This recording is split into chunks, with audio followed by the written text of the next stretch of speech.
When Joab saw that he would have to fight on both the front and the rear, he chose some of Israel's elite troops and placed them under his personal command to fight the Arameans in the fields. He left the rest of the army under the command of his brother Abishai, who was to attack the Ammonites. "If the Arameans are too strong for me, then come over and help me," Joab told his brother. "And if the Ammonites are too strong for you, I will help you. Be courageous. Let us fight bravely for our people and the cities of our God.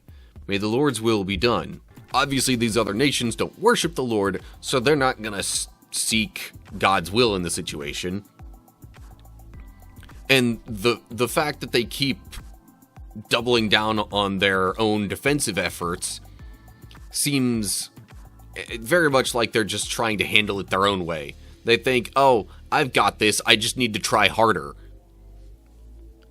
But trying harder doesn't do anything against God's will, whether in a battle situation or not. I feel like that's actually maybe the big takeaway from this chapter is, rather than continue trying harder at whatever it is that you're hoping to succeed in, try seeking God in it first. What's up, cool people? My name's Matt. Welcome back to our Bible study. Okay. So we have made it to 1 Chronicles chapter 19, and there's been a lot about David in the past few chapters. I mean, kind of rightfully so. He was quite possibly the greatest king that Israel ever had. Definitely a case could be made that he was the closest with God. But as far as reminding the Israelite exiles for whom this was written of how they got into their situation and how they can make things better, like talking a lot about the guy who pretty much did it best. There's sure to be a lot of good reminders in there for them and for us about, how our relationship with God should be. If there's anything else that I need to mention, I'll get to that as we go through the chapter. But without further ado, here we go. 1 Chronicles chapter 19.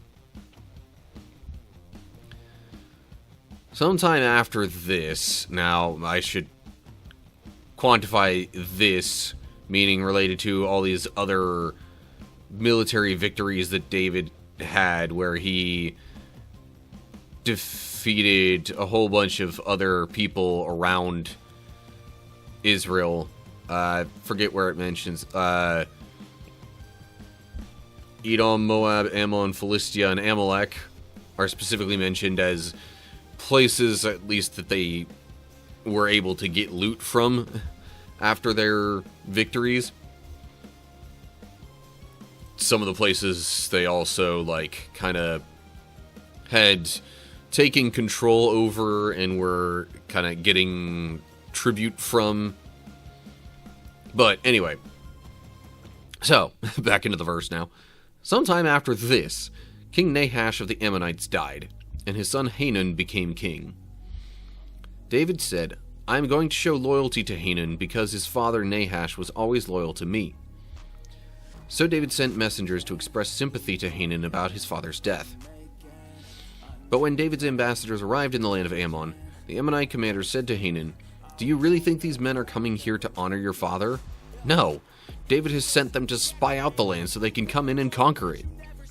So Hanun seized David's ambassadors and shaved them, cut off their robes at the buttocks, and sent them back to David in shame. Okay, so in case that sounds familiar to anyone from back in, I guess it would have been probably 2 Samuel, but yes, this is revisiting some things. I mean, we've backtracked to David. They're now, I think as of the writing of this, a few hundred years after perhaps even after their exile Never mind, after David and the multiple kings that ruled between him and the exile. But, again, the point is to show the exiles, hey, here's what happened and how we got in this mess. Maybe if we just look at these facts of how our relationship with God went throughout this, maybe you'll see how important that is. So, yeah, basically, David's just looking to, not even make peace, but continue a peaceable relationship, it seems, with the Ammonites. But the ambassadors of Ammon tell the king, no, they're not here to show you sympathy. They're here to spy out the land so they can take it over. Probably also had mention of, like, hey, you see all these other places that this guy has fought and defeated recently? You really don't think he's going to do that to us? So, because of these ambassadors and thus King Hanan being suspicious of David's men, instead of welcoming them warmly, they shave their heads. Basically, they just flat out embarrass these guys. They send them back absolutely disgraced, and just, like, when it says cut off their robes at the buttocks, I imagine that made it pretty easy to see what was it's supposed to be under their robes there, if you catch my drift. Perhaps, buttocks included. So, yeah, it's a big misunderstanding, and one that, well, we'll have to see how David responds. Note there at Hanan as in parallel text 2 Samuel 10. So apparently if you wanted to go back to 2 Samuel and read when this was initially mentioned, that would be where to go. 2 Samuel chapter 10.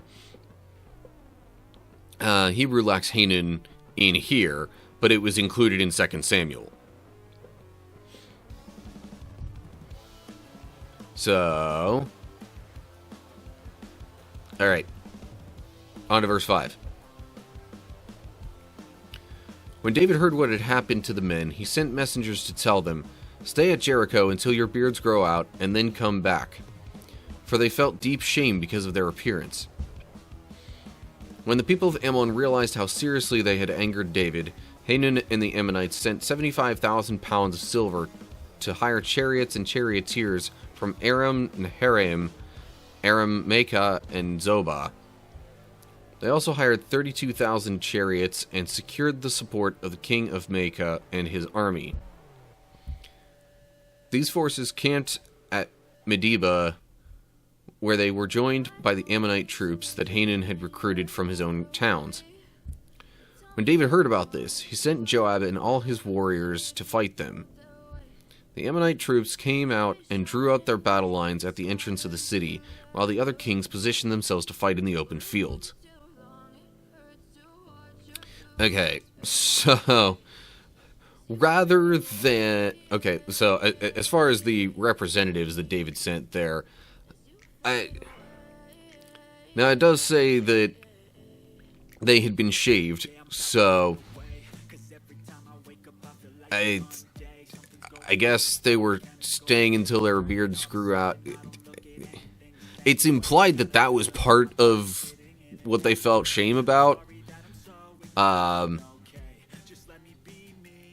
then, I mean, obviously that also just gives them some time for, to use a bit of an idiom, for the dust to settle a little bit on that situation. On the other side of the situation, when the Ammonites, rather than, once they realize how big of a mistake this was, it says how seriously they had angered David. Doesn't word it like they think it was a mistake, so let me not project onto the situation. But once they realized that this was a problem, rather than try to apologize, they,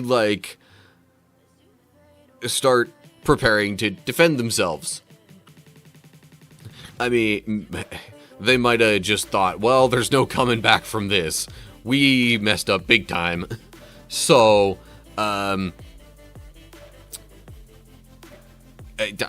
don't think an apology is going to work at this point. Let's do what we can to defend ourselves, I guess.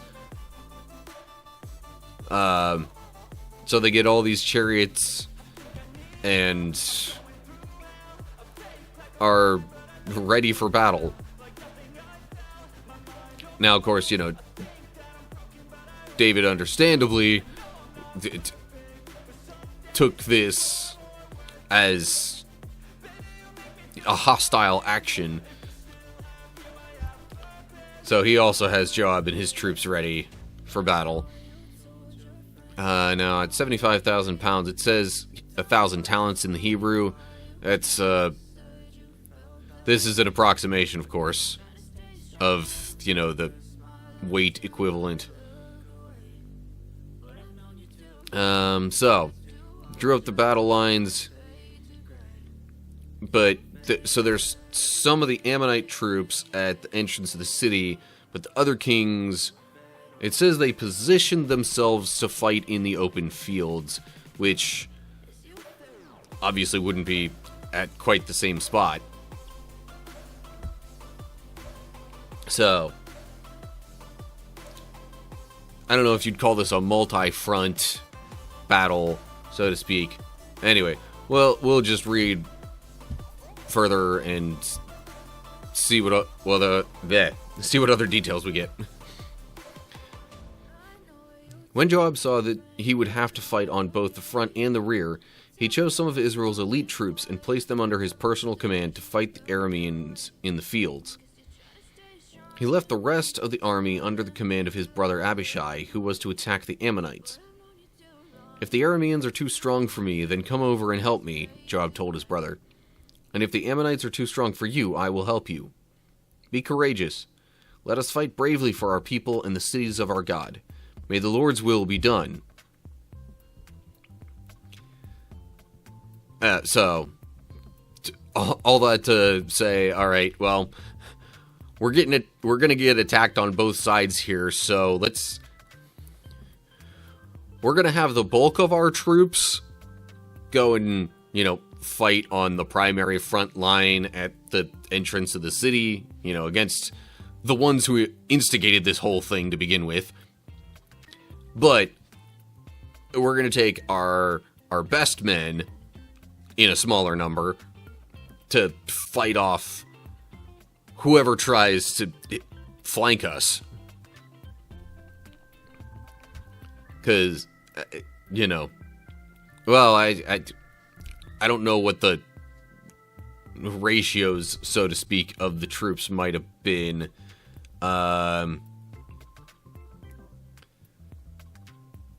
this just says how many chariots roughly might have been involved. It doesn't really say how many were stationed where.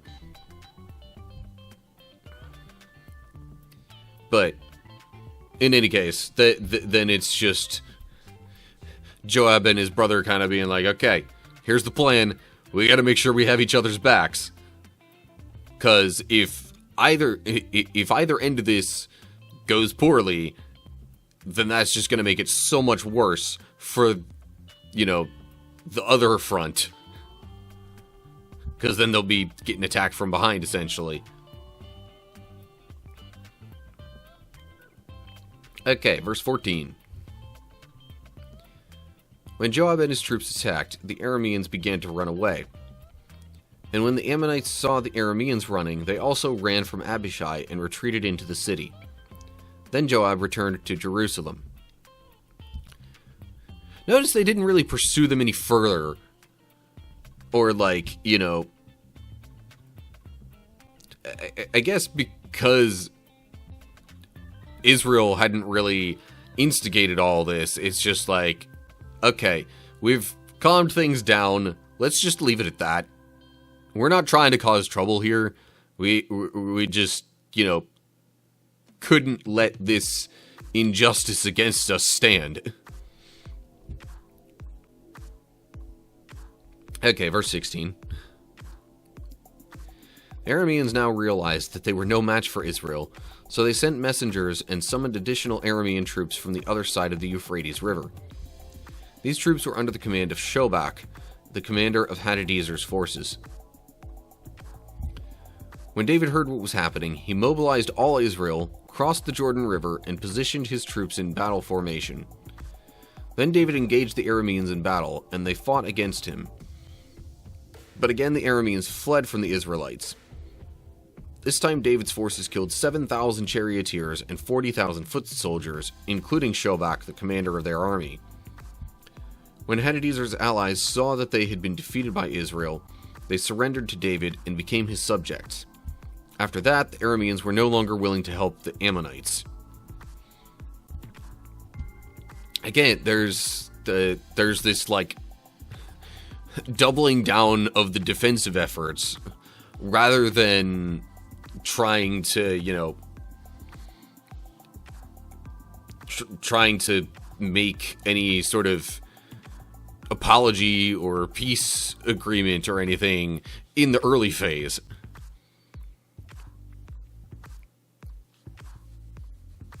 And it turns out poorly. Like, when I was reading up here that they realized they were no match for Israel, I thought it was going to be like, okay, so they decided, forget this, we're not going to fight anymore. No, they decide to get more troops and try it again. Problem is, David also heard that they were going to get more troops, and so he got even more of his troops to join the fighting. So, like, also, real quick, I actually want to go back and highlight the end of what Joab said, where he specifically mentions, may the Lord's will be done. Obviously, these other nations don't worship the Lord, so they're not going to seek God's will in the situation. And the fact that they keep doubling down on their own defensive efforts seems very much like they're just trying to handle it their own way. They think, oh, I've got this, I just need to try harder. But trying harder doesn't do anything against God's will. Whether in a battle situation or not. So, like, I feel like that's actually maybe the big takeaway from this chapter is, you know, rather than continue trying harder at whatever it is that you're hoping to succeed in, try seeking God in it first. See if it's even what God wants you to do. If it's not, obviously step away from it. If it is, then, you know, maybe seek a little more on how he wants it done. Poetically Christian is a great acronym for when we fight against God ourselves. Sometimes we have to hit rock bottom to realize God was always right. Yeah, and I feel like that was, you know, after the Arameans put in their best effort here, they realized it was fully hopeless, hit rock bottom, so to speak, and we're just like, okay, fine, we'll do it your way. Which is sometimes what it, actually, quite often, what it takes for us to finally give in to doing things God's way, even though that's not how it should be. We should seek God's way first. Alright, a couple of notes here in these verses before I totally wrap up this chapter. Now it says, got additional Aramean troops from the other side of the Euphrates River. Hebrew just says the river, but that was like the main river in the area, so it's kind of implied that that's the river in question, the Euphrates. Note there at Shobach, as in parallel text at 2 Samuel 10:16, Hebrew reads Shofak. Shofak? I don't know. Anyway, also in 1918, yeah, so there was a slightly different spelling here in this verse in the original Hebrew, but if you look at 2 Samuel, where this story actually first appears, it has it spelled out Shobach, and they probably just decided to carry that spelling over.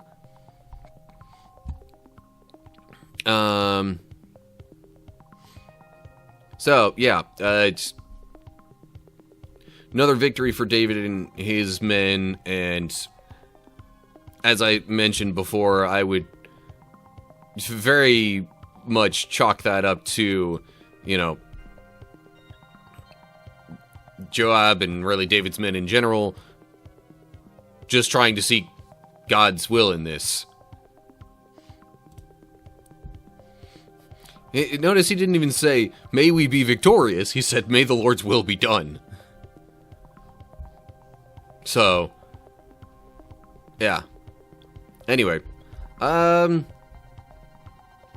about all I got for this chapter. Just more fighting, which, again, is like going back to some of the previous chapters. It's actually, in a way, part of the setup, you could say, for the temple being built after David, after David's done as king and Solomon takes over. The reason it couldn't be built, or part of the reason it couldn't be built during David's time, is because things needed to be more peaceful in order to concentrate on the temple building efforts. So, yeah, obviously, some of these other kingdoms nearby losing these battles to David and his men, it helps to establish some of that peace. So anyway, okay, that is all I've got for 1 Chronicles chapter 19. So, I also, actually, after recording all this, kind of had a bit of a thought of an analogy that this could stand in for. So, like, David was making a goodwill gesture towards the king of Ammon at first, but his ambassadors or advisors or whoever, like, questioned the intentions. And I think in a similar way, we can oftentimes question God's intentions of, like, even if it's abundantly clear what God wants us to do, how many times are we like, you sure about this, God? Or we are like, okay, that can't be what God really wants to do, right? Like, in our case, it's usually like, I'm not the person for this. You kidding me? But in any case, this whole situation really just kind of speaks to the whole idea of, like, God's always trying to, make goodwill gestures towards us, even if it doesn't seem like it at the moment. Whether it's something to prepare us for later or, benefit us now. Sometimes we can have a hard time telling that. But in any case, like, we just constantly think we know better. Like the Ammonites thought they knew David's intentions better, and clearly they didn't. And that didn't work out so well for them. But anyway, okay. Analogy done. So yeah, long story short, from this chapter. Somebody thinks David is trying to do a bad thing when he's not, and then he ends up getting very much insulted and angered by what they do in response. And then, yeah, David's men kind of beat the tar out of the Ammonites and the people they try to get to help them. So, anyway, as always, like and share if you enjoyed the video. Subscribe to the channel, click the bell to get updates when I post new videos. Look down in the description for links to social media pages and all sorts of good stuff like that. And leave your comments, or leave your questions and thoughts down in the comments section below all that. So that's it for now. Hope you're all doing well. Hopefully I'll see you soon for another video. Whatever the case is, till next time, stay cool, people.